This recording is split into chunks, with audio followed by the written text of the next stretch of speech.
This is Find Your Dream Job, the podcast that helps you get hired, have the career you want, and make a difference in life. I'm Mac Pritchard, your host and publisher of Mac's List. I'm joined by my co-hosts, Ben Forstag, Managing Director of Mac's List, and Jenna Forstrom, our Community Manager. This week, we're sharing tips to help introverts network effectively and with ease. Our show is brought to you by our book, Land Your Dream Job in Portland and Beyond. To learn more about the new 2016 edition, visit maxlist.org/book.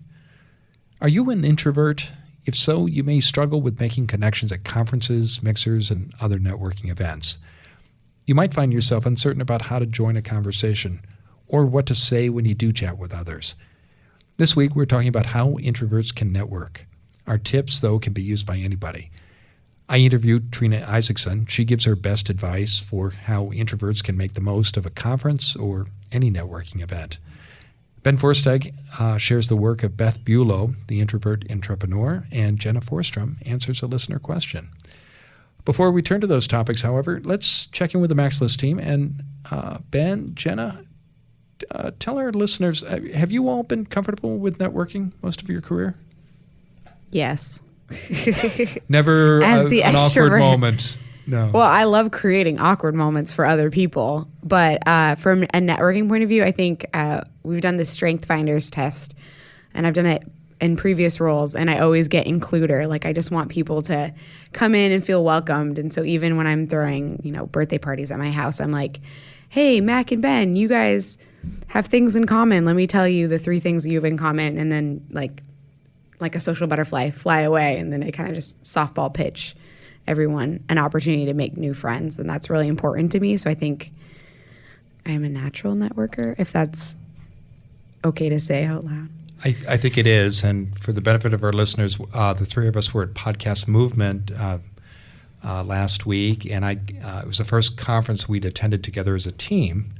And I was impressed, Jenna. You knew about all the events that were happening, the after parties, the meetups, and you kept Ben and I moving pretty quickly from place to place. And once you got there, you were doing exactly what you just described. You were the host, even though you weren't the organizer of any of these events. How about you, Ben? Well, let the record show that at Podcast Movement, while you guys were out socializing past the ripe hour of 9 p.m., I was like, I'm going to bed, guys. I don't know about you. I guess what I would say is no, I've not always been a great networker, or I've not always found it easy, and I still, to this day, don't find it easy. I enjoy networking, but it's really in certain types of networking opportunities. So the loud room with lots of people talking, and I have a hard time hearing people and staying focused, and it's frustrating for me. So that's kind of like the worst form of networking for me. But opportunities to meet with people and talk with them one-on-one or in small groups, I really like. And so this is an ongoing challenge for me, and I totally empathize with people who are introverts and or who have introvert tendencies about the struggle of getting out there and making social connections and building meaningful relationships with folks. And I personally struggled with networking in my teens and 20s, and I found it's something now I just love to do. I have. We joke here that I actually enjoy going to networking events and talking to strangers. But for me, I think it was a skill that was learned, and I took a lot of, got good at and now enjoy. Mac and I met for the first time at a networking event that you probably just wanted to go hang out and meet new people at years ago. But it was with Terry Starbucker. Yeah, no, I remember that. And I remember you bringing that up during the course of our interview for your position some months ago. Yeah. I can vouch. Mac is a good networker. Well, great. And you gave me business card advice, which I didn't listen to, so I'm sorry. Because I was terrified because I was unemployed and broke, so I didn't want to spend the money. Yeah. But you still got a job, so yes, it worked. Well, good. Well, thank you both. And let's turn now to Ben Forstag, who is out there every week exploring the internet, looking for resources that you can use in your job search. Now, Ben, what have you uncovered for us this week? So this week I want to share the work of a writer and consultant by the name of Beth Bulow. Beth runs a company called the Introvert Entrepreneur, and she provides a suite of professional services and resources for anyone who identifies as an introvert. Her goal is pretty straightforward. Rather than try to teach you to be an extrovert, which I don't think is possible, she wants to make the most of your existing personality type. So if you're an introvert, she helps you better understand your personality so that it works for you and not against you. So I know I hinted this just a minute ago, but I'll say it explicitly here. I actually consider myself something of an introvert. I like meeting people, but I do find it kind of draining mentally. And at the end of a long day of a conference, by 9 o'clock, when you guys are rearing to go to the next networking event, I'm like completely checked out, right?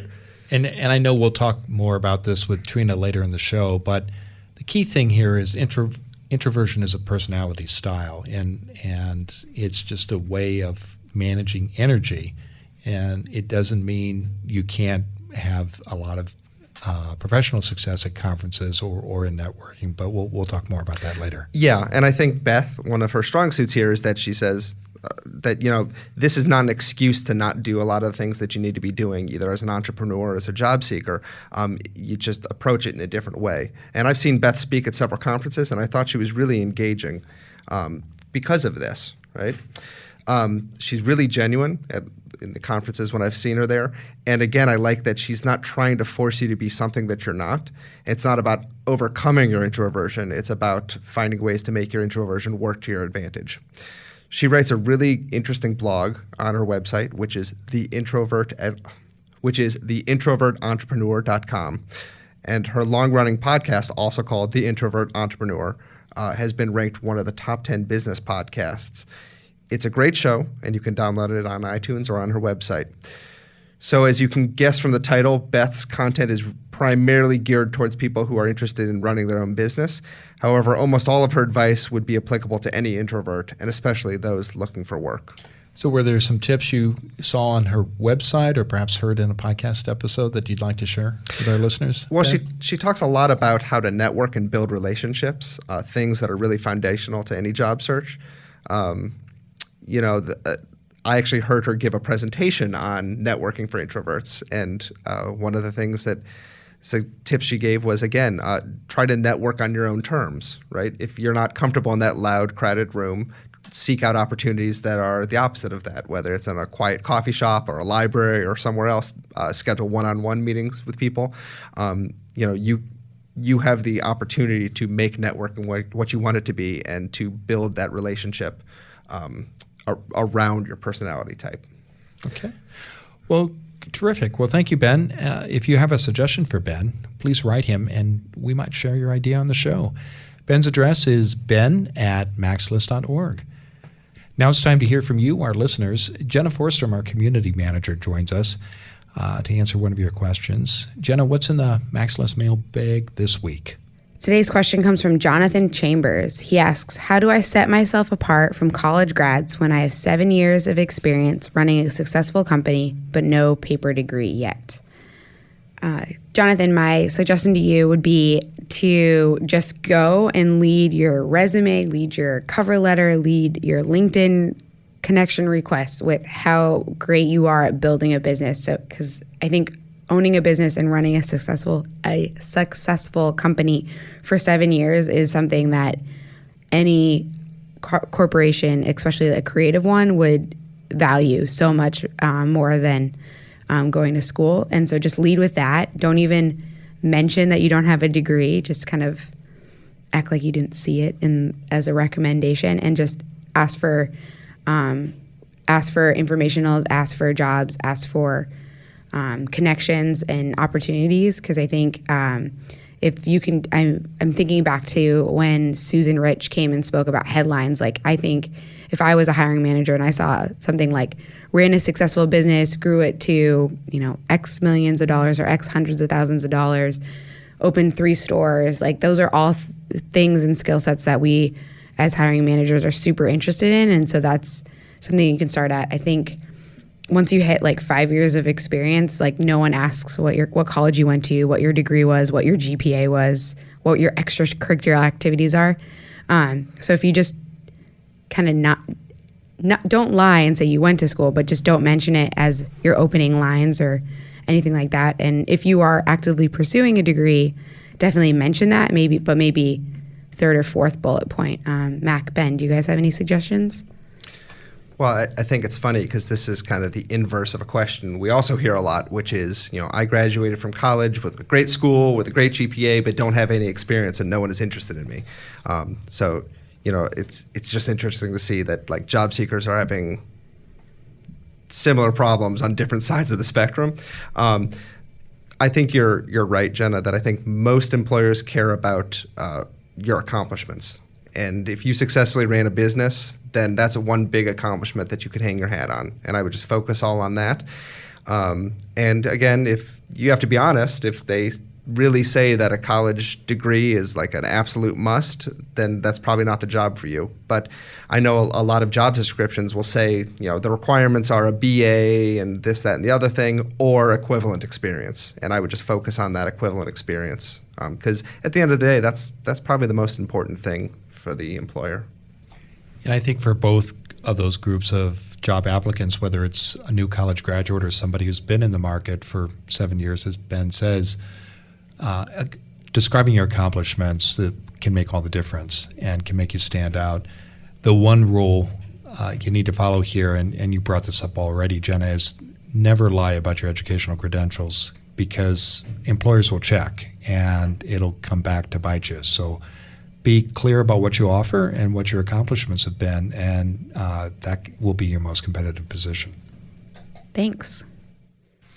Thank you, Jenna. If you have a question for Jenna, please email her. Her address is jenna@maxlist.org.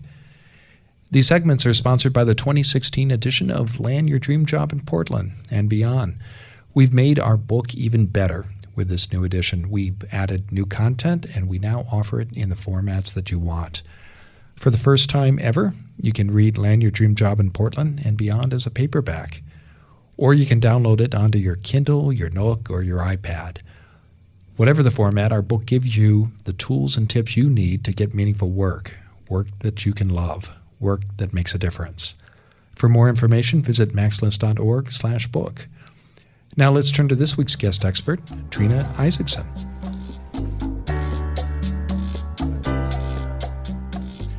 Trina Isakson is a strategist and a researcher. She works with nonprofit leaders and social innovators.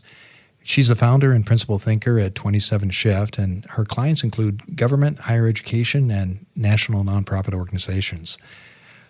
She's also taught university courses on community development, leadership, and management, and she's the founder of the Quiet Changemaker Project and the Do Good Better podcast.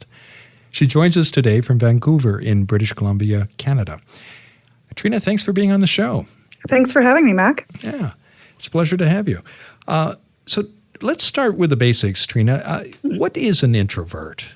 An introvert is someone who gains their energy from being alone. A lot of people have misconceptions about introversion, about maybe it being about shyness or social awkwardness, but in reality, it's truly about where you draw your energy from, and introverts gain their energy from time spent alone. And one of the best analogies that I have for this to help people think about it a bit better is to imagine that everyone has a little coin purse that indicates how much energy that they have. And an extrovert at the beginning of the day has an empty coin purse, and every interaction they have throughout the day, they get to add a coin to their purse. And so if they've had a day full of social interactions, they end their day with a really full coin purse and they end up with lots of energy.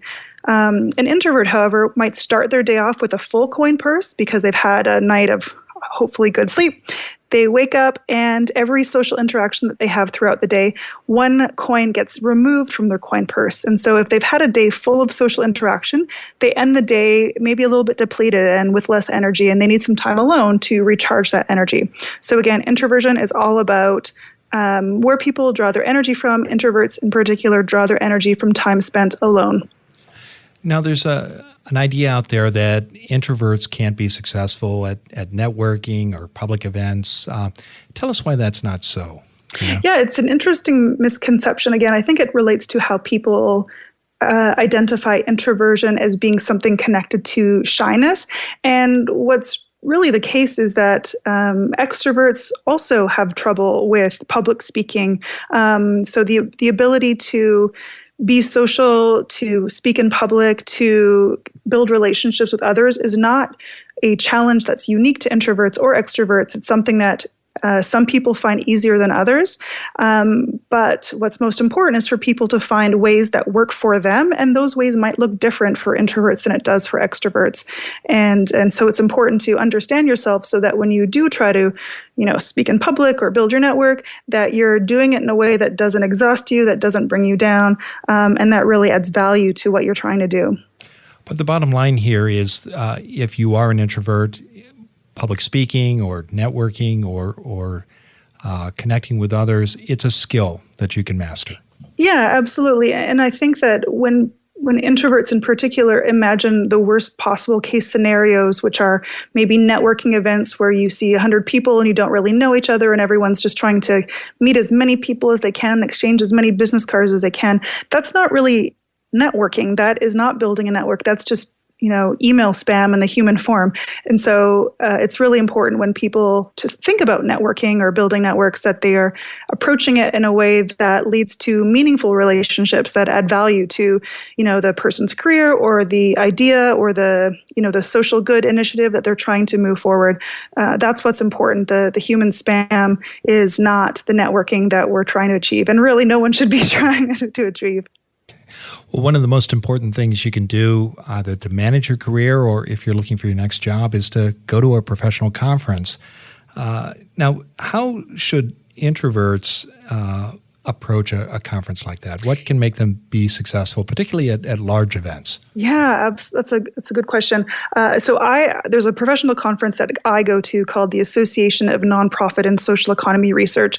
Some of your listeners in the U.S. might be familiar with ARNOVA, which is the Connected Nonprofit Research Association in the U.S. And so when I approach conferences, probably the biggest important thing to take away is not to only go once. The importance of going year after year allows you to build relationships so that when you see people the next year, you're able to kind of brush aside the small talk and get to some of the most important things. Another benefit of going to professional conferences is that usually you're going on a topic that's of interest to you, and introverts often really shine when they're talking about and learning about things that they're really passionate about. And so professional conferences are a fantastic opportunity to be their best selves and have other people see them in the best light that they possibly can. And so, those two things allow professional conferences to be a really big opportunity for introverts and quiet change makers to be successful in building their networks. I've got some specific tips. Do you think those would be helpful to your listeners? I think they would. For example, you said earlier, Trina, that people should avoid that spray and pray approach of passing out business cards everywhere. Yeah, absolutely. So whether I'm an introvert or an extrovert, how should I figure out who I need to connect to or who I should reach out to at that's a good question. I believe whether it's a professional conference or even a smaller networking event, it's really important for people to focus their energy on building deep strategic connections. And so for some people, going to a networking event might involve a focus on meeting people that they can learn from. Maybe it's about meeting potential new clients. Maybe it's about just finding other smart, intelligent people to have interesting conversations with. Or it could be, just building their friend base, people that have similar interests and who they want to get to know outside of the professional sense. And so there's really a variety of reasons that people might want to build relationships. And so once you've decided your own goal for that conference, I find what's useful for me is very early on from the very beginning, as you meet people at the conference, very quickly decide whether or not they fit within that strategic bucket, because you don't want to be spending your energy on people that aren't not going to add value to you. And it sounds quite kind of snobbish, and introverts can sometimes come across as snobbish, but it's really an act of self-preservation to focus your energy on people that are going to add value to your own your career path or to your professional success. The one exception that I would give is to be generous to people that have less power than you. So perhaps younger people in your profession or in the nonprofit sector, or people, people of color, or Indigenous people, or people that face other barriers to success. And so, if you have an opportunity to mentor or help or connect them, definitely do that. But otherwise, focus on self-preservation. Okay, so have goals, but be generous too. It's not all about you. Okay. Yeah, absolutely. And as you meet people, you'll learn very quickly, if you are attuned to what's important to you, you'll learn very quickly whether people fit into that bucket of, yes, they're important, or no, they're not important. And so as the days of the conference go on, and you see those people again that may be a strategic connection, you can continue to build on that relationship and ask them a quick question like, oh, did you go to that session on such and such? Or, did you meet that person that you were trying to connect with, and build on that relationship? And the people that you see again who maybe aren't as important to your strategic goals, you can say hi and how are you doing, and then move on and not expend your energy having social interactions that aren't your purpose for that conference. Okay, so have professional goals and know that there are some people that you want to connect with for career or job hunting reasons. Mm-hmm. Be open to friendship because you may meet extraordinary people, and be generous to others. Mm-hmm. But above all, what I'm hearing you say, Trina, is quality matters a lot more than quantity. Absolutely. And I think that goes back to your comment on what was it? The spray? Spray and pray. Spray and pray, yeah. So definitely avoiding that, because that, is not effective for anyone really, and it doesn't lead to meaningful connections, and it also doesn't allow for introverts and quiet change makers to preserve their energy in such a social environment. Yeah, so success at the end of, say, a 2 or 3 day conference isn't a huge stack of business cards from people you can barely recall. It's having made a small number of good connections with people that you want to stay connected with. Absolutely. And to give you a specific example, that conference that I mentioned that I go to annually, every year I go there, and there's probably 5 or 6 people that I want to maintain and continue developing a professional relationship with. And so I always try to make time to connect with them and see what they've been up to, and learn from them, attend one of their sessions if they're presenting. And so I definitely focus on growing those. And then I also keep an eye out for new potential people who I could benefit from, or who could benefit from me. Again, being generous, especially for people who are newer or who have less power than you. So, for example, at this most recent conference, I met someone who worked at an organization that's been a client of mine in the past. And so even though she is a more junior person in her role, it was great to get to know her and get to know a different perspective on some of the priorities that her department has. And then that also provided me an opportunity to reconnect with that client and say, oh, hey, just so that you know, I met so-and-so at the conference. She asked really good questions in the session, and she was a great spokesperson for your department. And so that both provided a way for me to be generous to this younger person in the sector, and it provided me a way to maintain that relationship with the former client and the professional colleague who I want to stay in touch with. And so it kind of was a win on multiple levels, I felt. Well, that's a great example, Trina. And we'll need to start wrapping up in a moment or two, but I did want to ask you for some of your other tips for introverts so that they can make the most out of a networking event, whether it's small or large. So when it comes to networking events, I think one of the best ways to go about it, especially if you're more junior, is to volunteer for roles at the conference. So if you can be a photographer or an interviewer for a publication, or be in charge of registration, it provides you a specific concrete role. It provides you a way to get past small talk and have a purpose to speak to people. And so if you have an opportunity to volunteer for a role at a conference or a networking event, that's really important. And the whole other piece on network building that I think is really important is staying in touch with the people that you've met. And I'm really big on, staying in touch with purpose. And introverts often feel like they don't want to bother people when they're staying in touch. And so I feel that short emails with really easy asks can be beneficial. So the really busy people that you might have have established new relationships with, asking for 30 minutes of their time might not be a great way to go because they're likely to say no. But is there a way for you to just stay in touch? Let them know what you've been up to. In the past 6 months, I've done these 3 things. I've got these 3 things coming up. Hope you're well. And it's a way for them to keep you in their mind, but it also is an easy delete for them as well. And you haven't asked them for too much and don't necessarily feel like you've bothered them. And that example I gave before of that small email to a formal client, that's a way I like to stay in touch and maintain my network with people who I call professional friends, people that I'd like to stay in touch with. I send them little emails when I think about them, and ideally they continue thinking about me into the future and keep me in mind for projects that they have going on. Great. Well, that's terrific advice. Trina, we need to bring the interview to a close. Now, tell us, though, what's next for you? What's coming up in your world? Yeah, so I'm doing some interesting professional work and consulting work related to open licensing and also some salary benchmarking up in Canada.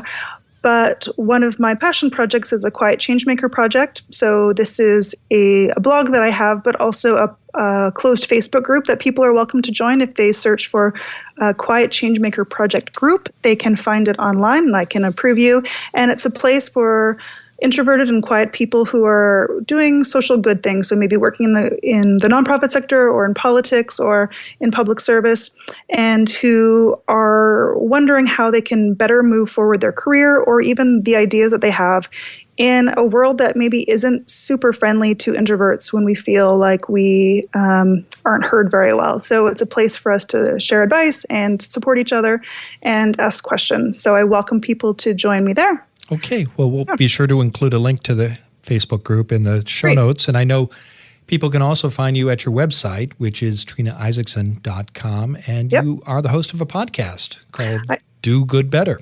Yeah, absolutely. So I did the first season and 6 full episodes, and I'm taking a bit of a summer hiatus with the other projects that I'm working on, but hope to get back to it this fall and release some new interviews with other interesting folks doing good things in the nonprofit sector. Oh, great. Well, again, we'll include links to all of those resources in the show notes. And Trina, thank you so much for joining us today. Thanks so much, Mac. Okay. Take care. Take care. Bye-bye.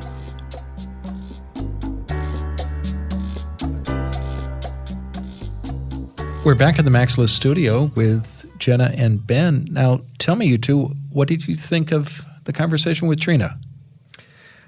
I really liked the point she made about doing kindness for people with less power than you, and how important that is, just as a human being first and foremost, but also as a professional. And we've used this statement before, like you meet the same people going up as you do coming down, and the kindness you extend to people who need your help and could use some help really does come back and pay dividends in the future.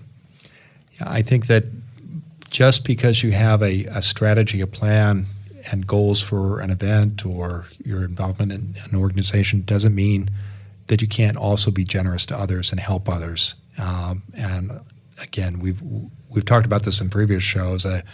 My experience has always been the more I give, the more I get back, and generosity is a wonderful way to be. And we're not just talking about giving and getting back in some kind of like makes me feel good about myself kind of way. I mean, that there are real returns when you have a reputation of someone who goes out of their way to help other people. People want to go out of their way to help you in the future. Yeah, exactly. Jenna, what are some of your thoughts? I really liked her analogy about the full coin purse model. As someone who is extremely extroverted and not an introvert whatsoever, I had a very... We've noticed that about you. I always have to remind myself, like, not everyone's like me, and that I've had roommates and I've had really good friends that are totally introverted, and just being aware that there are people that might be super excited about the same topic as me, but aren't as verbal about being as excited. So just that analogy of, like every time I hang out with someone, my coin purse gets bigger, but then there are people out there who by hanging out with me their coin purse is getting smaller. So I just really like that visual. The other thing I really liked is just her tip on short email asks.